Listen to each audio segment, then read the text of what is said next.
ఖచ్చితంగా ఖచ్చితంగా హర్షించరు.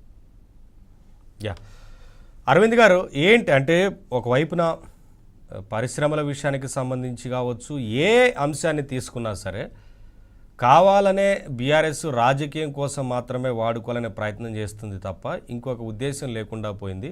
రాజకీయంగా తాము నష్టపోయినప్పుడల్లా కేవలం సెంటిమెంట్ పాలిటిక్స్కి తెరదీస్తున్నారు అన్న విషయం గురించి ఏం చెప్తారు? ఈ రకమైన చర్చ గురించి మీరు అంటే ఇప్పుడు పరిశ్రమల విషయంలో ఒరిస్సాకు వెళ్ళింది, పంజాబ్కి వెళ్ళింది, ఆంధ్రప్రదేశ్కి వచ్చింది, కానీ కావాలనే ఇక్కడ కాంగ్రెస్ ఫెయిల్ అయింది అని చెప్పే ప్రయత్నంలో భాగంగా మీరు కావాలనే కాంగ్రెస్ మీద దుష్ప్రచారం, ఫేక్ ప్రచారం చేయాలనే ఉద్దేశంతో రాజకీయ లబ్ధి కోసం చేస్తున్న ప్రచారంగా చెప్తున్నారు. ఏం చెప్తారు సార్?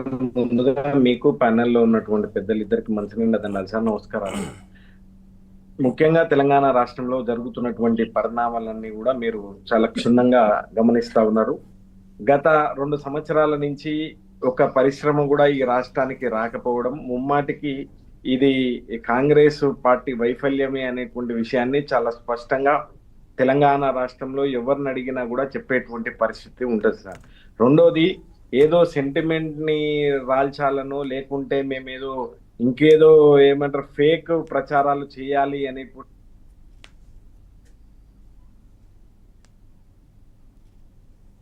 మీ ఆడియో బ్రేక్ అవుతుంది అరవింద్ గారు, మీ ఆడియో బ్రేక్ అవుతుంది.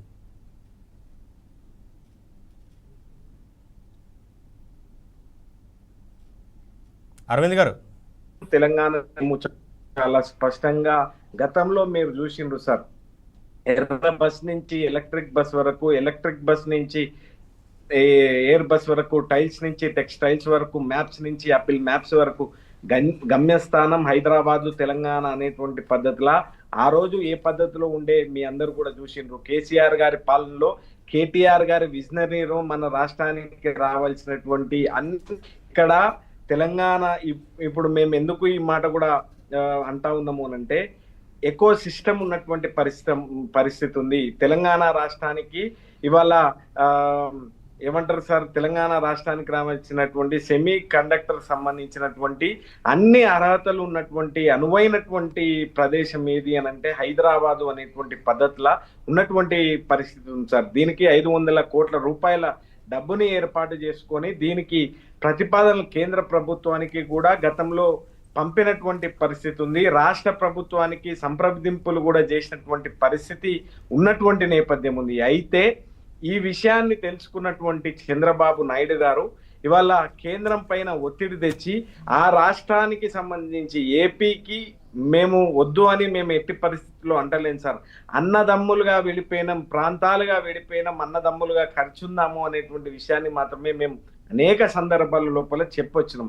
అయితే బనకచెర్ల విషయంలో కానివ్వండి, ఇవాళ జరిగినటువంటి సెమీ కండక్టర్ విషయంలో కానివ్వండి, ఇవాళ పంజాబ్కి ఇచ్చిండ్రు, తర్వాత ఒరిస్సాకి ఇచ్చిండ్రు. మీరు అంటున్నారు కదా వాళ్ళ గురించి ఎందుకు మాట్లాడతలేరు, కేవలం ఆంధ్రప్రదేశ్ గురించి ఎందుకు మాట్లాడుతూ ఉన్నారని.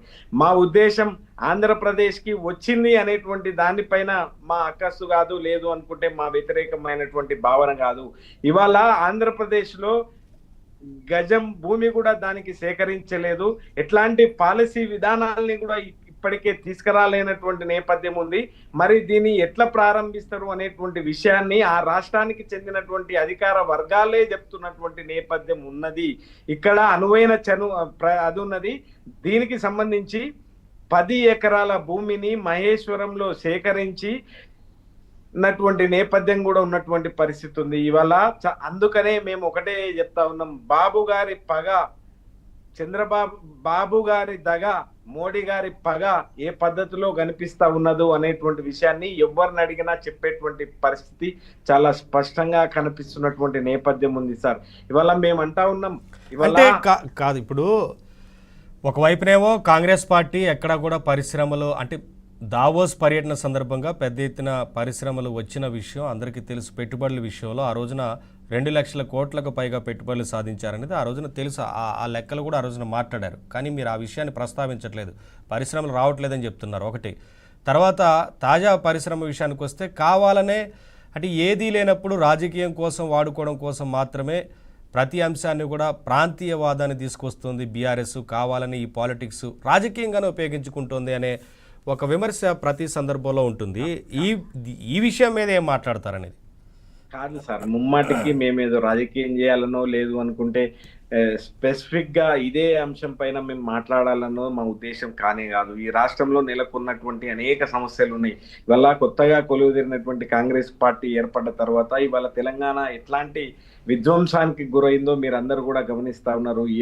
ఇచ్చినటువంటి హామీలు నిలబెట్టుకోలేక ఇవాళ తెలంగాణ ఎటువైపు పోతా ఉందో మీరు అందరు కూడా చూస్తా ఉన్నారు. పెట్టుబడులు ఇవాళ రోడెంకలు పోతుంటే 10 ఎకరాల 5 ఎకరాల భూమి ఉంటే 5 కోట్ల ఆసామి ఉంటుండే. ఇవాళ ఎవరు కూడా అమ్మేటువంటి కొనేటువంటి పరిస్థితి లేదు. ఎందుకు అనంటే ఇవాళ ఎట్టి పరిస్థితిలో కూడా వాక్శుద్ధి, చిత్తశుద్ధి, కార్యశుద్ధి లేకపోవడం. ఈ రాష్ట్రానికి నిజంగా జై తెలంగాణ అనేటువంటి వ్యక్తి ఈ రాష్ట్రానికి ముఖ్యమంత్రి కావడం మా దౌర్భాగ్యమైనటువంటి చర్య సార్. కాబట్టి ఏది ఏమైనప్పటికీ కూడా బీఆర్ఎస్ పార్టీ రాష్ట్రానికి వేరే రాష్ట్రాలకు సార్ నిజంగా కూడా ఇవాళ 2 కేంద్ర మంత్రులు ఈ రాష్ట్రం నుంచి ప్రాతినిధ్యం వహిస్తా ఉన్నారు. 8+8 ఎంపీలు ఇవాళ ఈ రాష్ట్రం నుంచి ప్రాతినిధ్యం వహిస్తా ఉన్నారు. ఇవాళ వచ్చినటువంటి పరిశ్రమలు పక్క రాష్ట్రానికి పోతా ఉంటే ఎందుకు నోరు పెదుపుతలేరు అనేటువంటి విషయాన్ని కొన్ని విషయాలు ప్రస్తావించారు కదా అరవింద్ గారు, తప్పకుండా ఉంటుంది.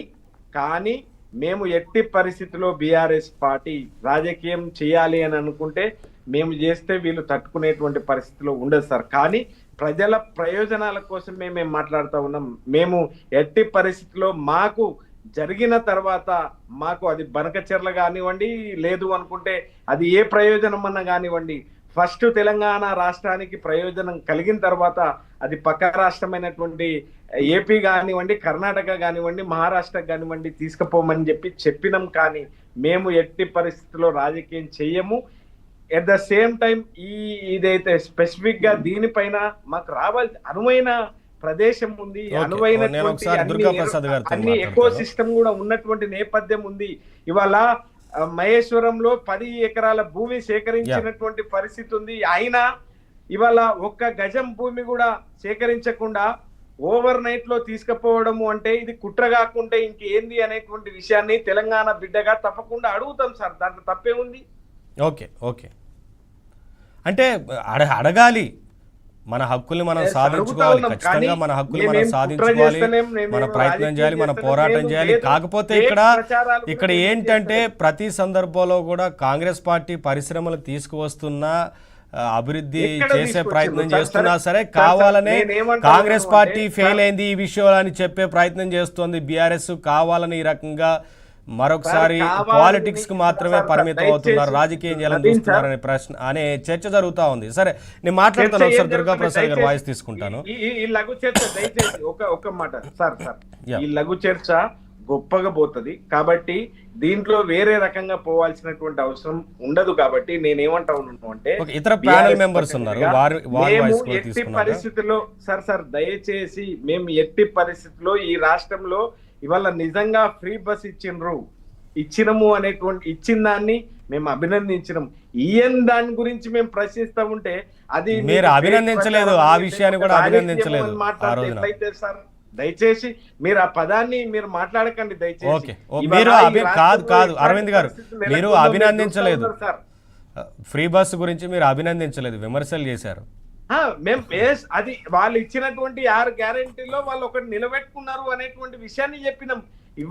మీరు ఇప్పుడు చెప్తున్నారు కానీ మీ పార్టీ సీనియర్ నాయకులు ఎవరు కూడా ఫ్రీ బస్ విషయాన్ని అభినందించలేదు, అభినందించకపో విమర్శలు చేశారు. సార్ నవీన్ సార్ దయచేసి నేను ఏమంటా ఉన్నా, అన్ని రకాల అనువైనటువంటి ప్రదేశం సేకరించినటువంటి రాష్ట్రం, ఈ రాష్ట్రానికి రావాల్సినటువంటి సెమీ కండక్టర్ పరిశ్రమ ఇంకో రాష్ట్రానికి 1 గజం భూమి కూడా లేనటువంటి రాష్ట్రానికి పోతే ఇది ఈ రాష్ట్ర ప్రభుత్వం వైఫల్యం అవుతుందా లేకుంటే విజయం అవుతుందా? ఎట్లయితే సార్ మీరే చెప్పండి దయచేసి. అంటే ఇప్పుడు కాంగ్రెస్ పార్టీ విషయం గురించి మేము మాట్లాడుతున్నాం, కానీ కాంగ్రెస్ పార్టీ మెంబర్ ఉంటే వారు వాయిస్ వినిపించేవారు, మీరు అన్నదానికి కనీసం కౌంటర్ మాట్లాడేవారు లేరు. కాబట్టి ఆ విషయాల గురించి ప్రస్తావించాల్సిన, అంటే నేను మాట్లాడాల్సి వస్తుంది చాలా విషయాలు.